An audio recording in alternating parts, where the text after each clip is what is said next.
यत्र यत्र रघुनाथकीर्तनं तत्र तत्र गतमत्तकाञ्जलिं बाष्पवारि परिपूर्णलोचनं मारुतिं नमतराक्षसान्तकं मनोजवं मारुततुल्यवेगं जितेन्द्रियं बुद्धिमतां वरिष्ठं वादात्मजं वानुरयूतमुख्यं श्रीरामदूतं शिरसा नमामि.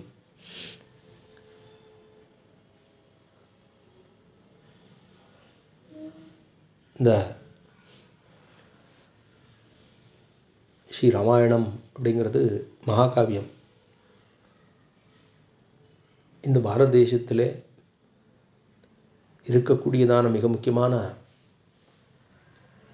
விஷயங்களிலே ஒன்று ஸ்ரீராமாவரம், ஸ்ரீ ராமாயணம். மற்றொன்று மகாபாரதம். இந்த ரெண்டுமே இந்த பாரத தேசத்துக்குன்னு இருக்கக்கூடியதான முக்கியமான இதிகாசங்கள். நம் அனைவராலும் போற்றப்படுகிறது. அந்த சக்கரவர்த்தி திருமகனுக்கு சந்நிதி அமைந்து கொண்டிருக்கக்கூடிய இந்த தருவாயிலே 7 காண்டங்கள் இருக்கக்கூடியதான ஸ்ரீ ராமாயணத்தை சேவிக்க முடியுமா என்றால் முடியும். ஸ்ரத்தை இருந்தால் முடியும், அவகாசம் இருந்தால் முடியும், மனதிலே ஒரு ஊற்றம் இருந்தால் முடியும். அது எத்தனை பேர் சேவிக்க இயலும் என்பது சொல்ல இயலாது. ஆகினாலே சக்கரவர்த்தி திருமகன் தான் ராமனாக அவதரித்தான்.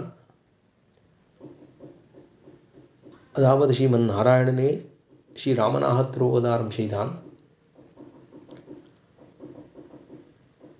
வேதங்களே ராமாயணமாக வந்து பிறந்தது என்று சொல்லுவார்கள். அந்த ராமன் பல பல உபதேசங்களிலே எழுந்துள்ளிருக்கிறான். ராமனாகவே எழுந்துள்ளிருக்கிறான்.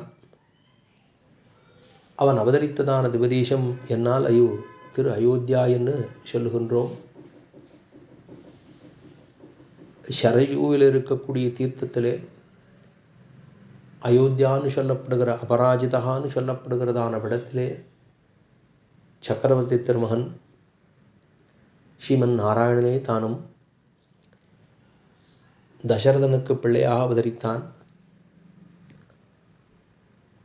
அவன் வடக்கிருந்து தெற்கு நோக்கி வந்து தன்னுடைய திருவடி பதித்தான். அவனுடைய சரித்திரங்களே ராமாயணம் என்று கொள்ளுகின்றோம்.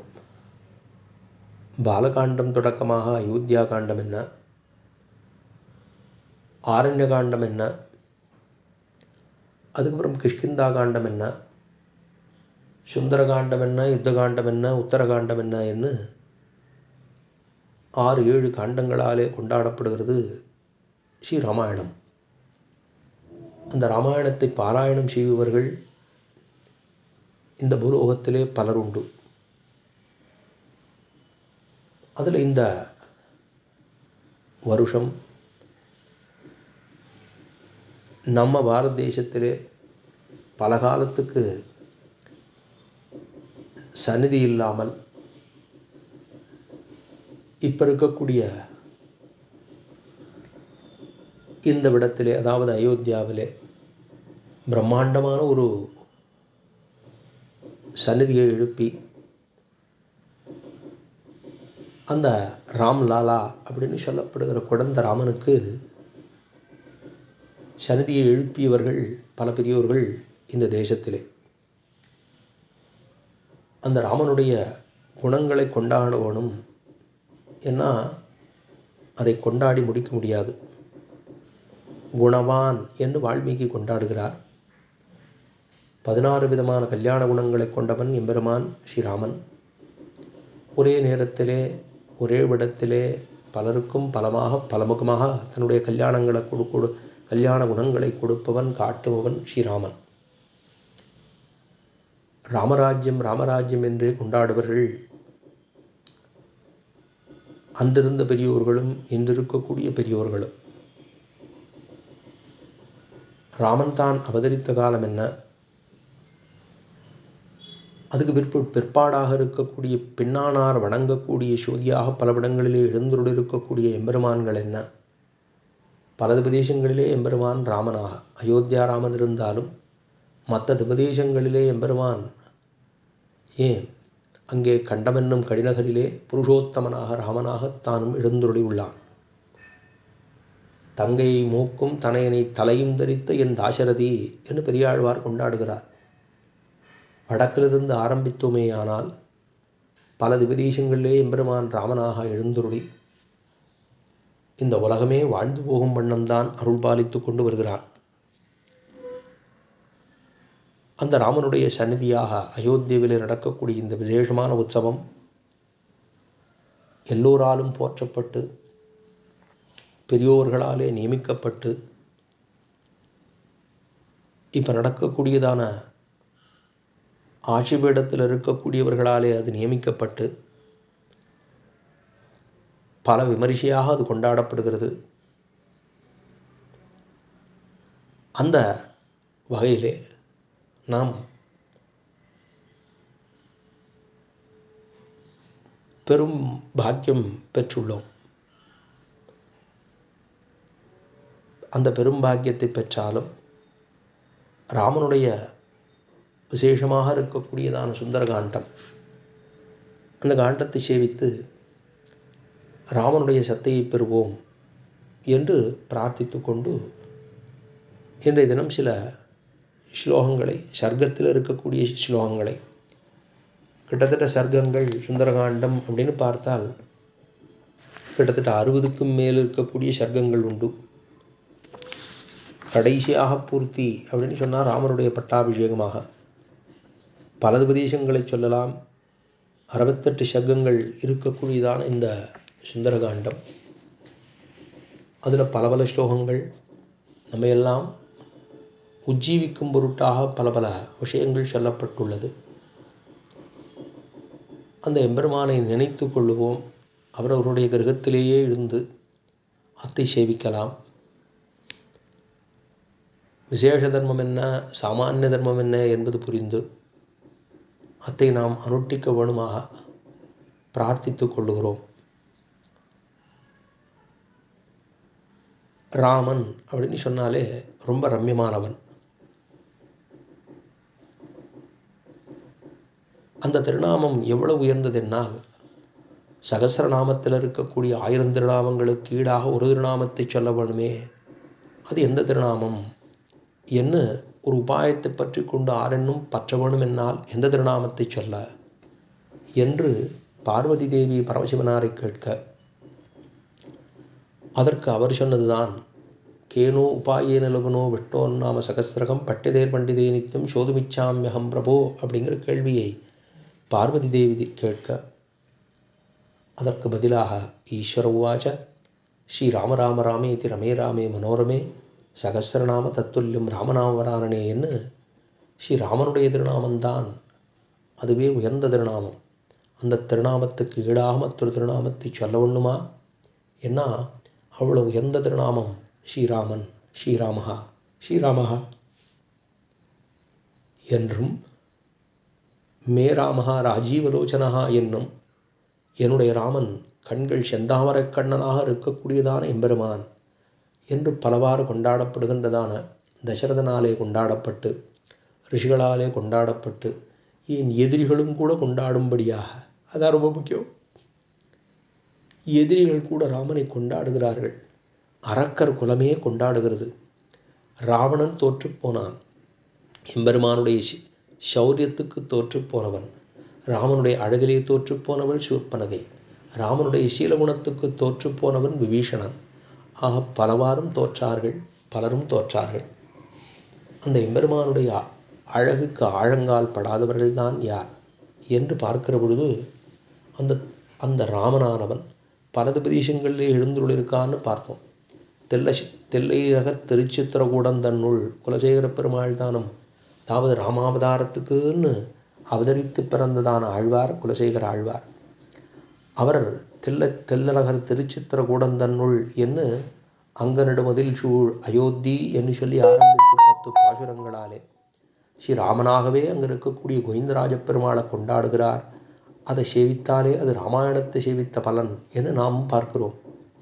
அது ராமனுக்குன்னு அவதரித்தவர் திருக்கண்ணபுரத் எம்பெருமானே. ராமனாகவே தாலேலோ தாலேலோ என்னும் மண்ணு புகழ் கௌசலதன் மணிவயிர் வாய்த்தவனே, தென்னிலங்கக் கோன்முடிகள் சிந்துவித்தாய் செம்பொஞ்சேர் கண்ணீனன் மாமதில் புடைசூழ் கணபுரத்தின் கருமணியே, என்னுடைய இன்னமுதே ராகவனே தாலேலோ என்று ஸ்ரீ ராமாவதாரத்தை கொண்டாடுகிறார். ஏன் அவன் அருகாமையிலே சோழநாட்டு உபதேசம் என்று பார்த்தோமேயானால், அவன் கோலவில்லி ராமனாக வல்வில் ராமனாகத்தானும் சிவசாதிக்கிறான். கோலவில்லி ராமன் அப்படின்னு அந்த திருநாமம். எம்பெருமானுக்கு இருக்கக்கூடிய சோழ நாட்டில் இருக்கக்கூடியதாக ராமனாக வல்வில் ராமனாக கோலவில்லி ராமனாக தானும் சிவசாதிக்கிறான். ஏன் அருகாமையில் பார்த்தோமேயானால் அவன் திருக்குடந்தையிலே பெயர்பட்ட ராமனாகத்தானும் சிவசாதிக்கிறான். சாரங்க ராஜாவாக அருகாமையிலே ராமபிரானுக்கு இருக்கக்கூடிய மிக உயர்ந்த சந்நிதியாக எம்பெருமான் சிவசாதிக்கிறான். அருகாமையிலே இன்னும் பக்கத்தில் போனோம்னா கடற்கரை ஓரமாகத்தானும் எழுந்தருள் இருக்கக்கூடிய உபதேசம் தெல்லவளாகங்கிற உபதேசம். அங்கே எம்பெருமான் அதி ஆச்சரியமான சேவையாக தெல்லவளாகத்திலே ராமனாக சிவசாதிக்கிறான். மற்றும் வடுவூர்னு வந்து சேர்த்தோம்னா அங்கே கோதண்டராமசுவாமியாக எம்பெருமான் அதி ஆச்சரியமாக சிவசாதிக்கிறான். இதெல்லாம் ராமாவதாரத்துக்குன்னு இருக்கக்கூடிய உபதேசங்கள். பல ஆழ்வார்களாலே மங்களாசாசனம் பண்ணப்பட்டதாக இருக்கலாம், சில ஆழ்வார்களாலே மங்களாசாசனம் பண்ணப்படாமலும் இருக்கலாம். ஆனால் ராமன் ராமனன்னோ அப்பேற்பட்டதான பெருமை படைத்தவர்.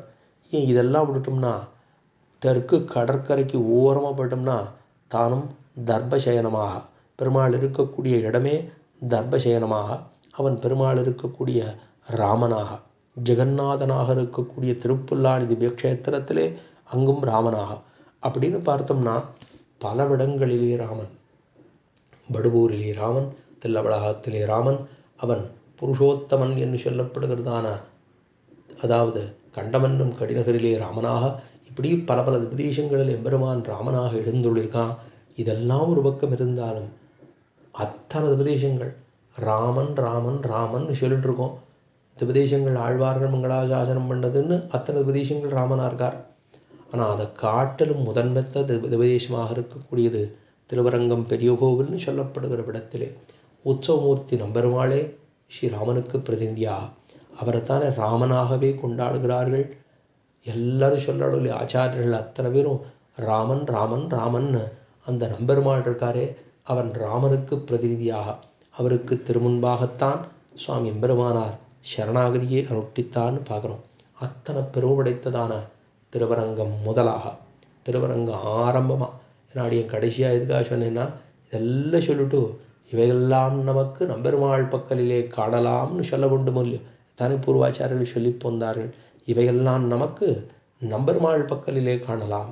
இத்தனை உபதேசங்களிலே ராமனாக எம்பெருமான் எழுந்துள்ள இருந்தாலும் கடைசியாக எங்கே காணலாம்னா ராபரா இவையெல்லாம் நமக்கு நம்பெருமாள் பக்கலிலே காணலாம். அது சொன்னது என்னவோ வேறு விதமாக இருந்தாலும் ராமனுக்குன்னு கொள்ளலம்னா அது திருவரங்கத்தில் எழுந்துள்ள இருக்கக்கூடிய உற்சவமூர்த்தியாம் ஸ்ரீ நம்பெருமாள். அவனை கொண்டாடுகிறோம். அப்போ ஏற்பட்டதாக இருக்கக்கூடிய இந்த தினத்திலே நல்ல விஷயமாக ஒரு இந்த சுந்தரகாண்டத்தினுடைய பாராயணத்தை சேவிக்கலாம் என்று ஆரம்பித்துள்ளோம். அதில் இன்றைக்கு இந்த விஷயத்தை முதல் சர்க்கமாக இருக்கக்கூடிய ஆஞ்சநேயர் சமுத்திரத்தை தாண்டார். அதை தாண்டறதுக்காக இருக்கக்கூடிய சர்க்கம்தான் முதல் சர்க்கம். அதில் ததோ ராவண நீதாயாக சீதாயா சத்ருகர்ஷனா ஏஷ பதமன்வேட்டம் சாரணாச்சரிதே பதி அப்படிங்கிற ஸ்லோகமும். இதெல்லாம் சக்கரவர்த்தி திருமகன் ராமனாக அவனுடைய கட்டளப்படி சீதையை தேடி அக்கறைக்கு வானர சைன்யம் தென் சமுத்திரக்கரைக்கு வந்து சேர்ந்தது. கடலை தாங்கிறது எப்படின்னு ஜாம்பவான் பேசுகிறார், ஆஞ்சநேயர் பேசுகிறார், சுக்ரீவன் பேசுகிறார், அங்கதன் பேசுகிறார். எல்லாம் நினச்சிருந்தாலும் இந்த அனுமனானவன் கடலை எப்படி தாண்டினார் அப்படின்னு சீதை எப்படி கண்டுபிடித்து கொண்டு வெத்தி வாகையோடு திரும்ப வர வேண்டும்னு தீர்மானம் பண்ணுறான்னு சொல்ல ஆரம்பித்து தான் இங்கே இந்த முதல் சர்க்கம். இந்த சர்க்கத்துக்கு ஹனுமதா சமுத்திரதாரணம், அதாவது ஹனுமதா சமுத்திர தரணம் அப்படிங்கிற அந்த சர்க்கம், அதுதான் பிரதம சர்க்கம். அதில் கடைசி ஸ்லோகம். இதெல்லாம் முத்தான ஸ்லோகங்கள். யஸ்யத்வேதானி சத்வாரி வானரேந்திரயதா தவ திருதிர்திருஷ்டிர்மதிர்தாட்சம் சகர்மசூன சீததி. இது வானரத் தலைவனாக இருக்கக்கூடியவனே உன்னிடத்தில் இருக்கக்கூடியதான மன உறுதி, முன்னோக்கு, புத்தி கூர்மை, செயல்திறமை, இந்த 4 பண்புகளும் தான் யாரிடத்தில் இருக்கிறதோ அவன் எந்த விதத்திலும் தாழ்ந்து போக மாட்டான் அப்படிங்கிறது கடைசியாக இருக்கக்கூடிய இந்த ஸ்லோகம். இதாவது இந்த சுந்தரகாண்டத்தில் இருக்கக்கூடிய நவரத்னங்களைப் போல இருக்கக்கூடிய ஒளிர்விட்டு இருக்கக்கூடிய பிரகாசமாக இருக்கக்கூடிய சில ஸ்லோகங்கள் உண்டு. அதில் இதுவும் முக்கியம். சந்திரதேவனுக்கு உகந்த கடல் முத்துக்கு ஒப்பாகும் இந்த ஒரு ஸ்லோகம். அதனால் இதனுடைய சிறப்பை முன்னிட்டு கொண்டு இதை யாரெல்லாம் 3 தடவை ஜபம் செய்கிறார்களோ அனுமானிடத்தில் எந்த ஒரு சக்தி கிடைக்குமோ அந்த சக்தி நமக்கும் கிடைச்சிடும். அதை தான் யஸ்யத்வேதானி சத்வாரி வனரேந்திரயதா தவ திருதிர்திருஷ்டிர்மதிர்தாட்சம் சகர்மசூன சீததி.